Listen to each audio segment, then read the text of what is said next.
or starting with my favorite one, different wins. So we remember the things that stand out. In a sense, we're still hunter-gatherers and we're looking for dangers and opportunities amid a mostly static landscape. And our first concept, appeal to novelty. We gravitate towards the new thing because it's new. We'll commit resources to updating our mental models if it's new. And if it's old and represents the status quo, why would we use our scarce resources to remember it? And our second concept, the bizarreness effect.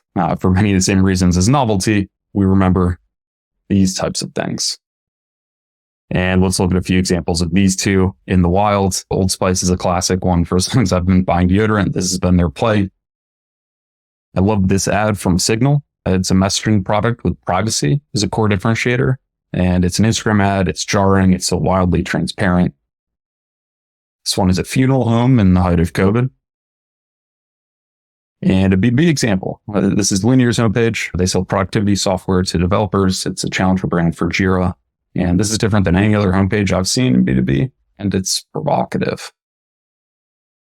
Okay, let's look at a couple more concepts. So distinction bias. We artificially increase distinction between things to make the world more digestible. And the von Rostrup effect. We're more likely to remember the item that is different from the others.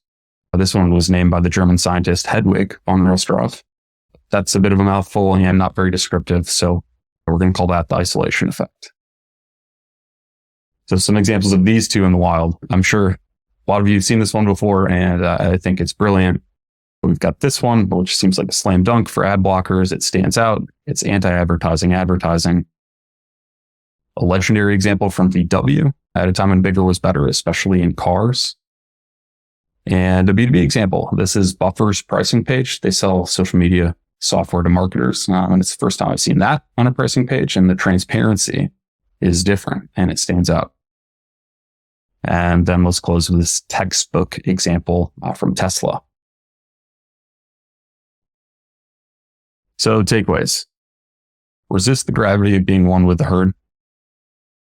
Provide contrast. Give a reason to reevaluate the status quo.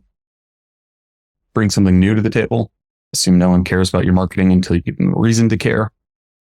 And the best reason to care is newness. Mark Benioff and Salesforce are a beautiful example of creating difference in this way. The CRM wasn't new, but their distribution was. And if you don't know that story, hang tight. We're going to get back to that one in a little bit.